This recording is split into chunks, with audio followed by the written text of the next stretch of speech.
उत्तर प्रदेश के नवम प्रांतीय अधिवेशन अनुगुंज 2.0 के दूसरे दिन राज्यसभा सांसद डॉक्टर राधा मोहन दास अग्रवाल जी ने राजनीति में युवाओं की भूमिका पर प्रेरक संदेश दिया। उन्होंने कहा कि जननी जने तो भक्त जन, या दाता या शूर, नीतो जननी बांझ रहे मति गवाए नूर। और मारवाड़ी दाता के रूप में हमेशा से रहा है, लेकिन अब शूरवीर बनने का समय है और युवाओं को इसके लिए तत्पर होना होगा।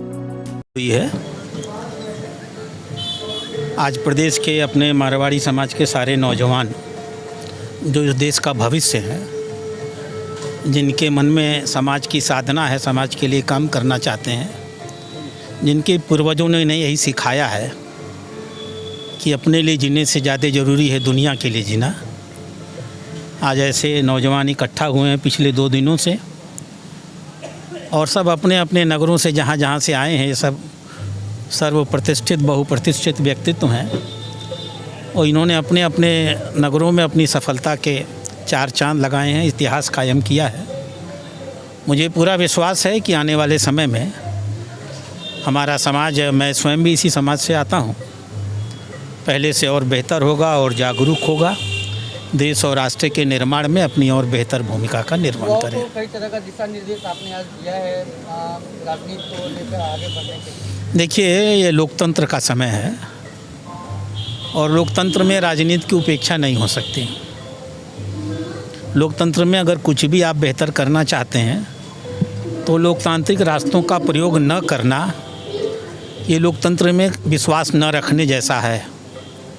समाज के हर व्यक्ति को, जितना लोकतंत्र में समाज जितना सहभागी होता है, लोकतंत्र ही उतना ही बेहतर, उतना ही सही दिशा में चलता है और उतना ही सकारात्मक होता है। इसलिए मैं खुद इस समाज का हूँ और जनता के सामने हूँ, नागरिकों के सामने हूँ। हमारा समाज राजनीतिक जीवन में और सक्रिय हो, इसमें देश का हित है, और मुझे विश्वास है कि अपनी भूमिका को और बेहतर तरीके से निर्वहित करने में हमारे नौजवान प्रयास करेंगे।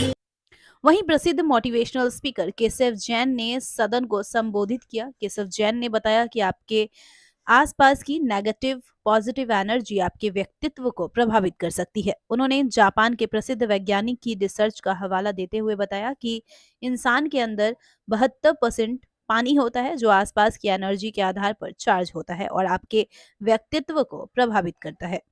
इसलिए इंसान को जीवन में पॉजिटिव लोगों के साथ रहना चाहिए और पॉजिटिव बात करनी चाहिए। उन्होंने यह भी बताया कि हंसने में और आनंद में रहने में अंतर है। हंसता इंसान ऊपर से है, जबकि आनंदित अंदर से रहता है। हिस्सा मिलकर हमारा, इनको इतनी दर्द, इतनी चुभन और ये क्यों चेंज आई, उसका एक सिंपल सा रीजन है। देयर इज ए फंडा of physics. Thank you so much Sandeep. इसमें एक छोटा सा लॉ है, जब एरिया ज्यादा होता है तो उतने ही फोर्स का प्रेशर कम लगता है, और जब एरिया कम होता है तो उतने ही फोर्स का प्रेशर बहुत ज्यादा लगता है। फोर्स उतना ही होता है, प्रेशर बढ़ जाता है। जब हम बहुत सारे लोग इकट्ठे होके एक ही मानसिकता से काम करते हैं तो बड़ी से बड़ी आपदाएं, सिचुएशंस, फिजिकल, फाइनेंशियल, फिजियोलॉजिकल, कैसी भी सिचुएशंस हो, हम उनका बहुत आराम से मुकाबला कर सकते हैं। और जैसे ही हम बचते हैं, अलग अलग होते हैं, तब हर बंदे को अपने हिस्से का प्रेशर झेलना पड़ता है, क्योंकि एरिया कम हो गया। When we join heads, pressure reduces. When we don't join, we are not ready to join the heads, then pressure increases. A simple physics फंडा है जो लाइफ में लगता है। अब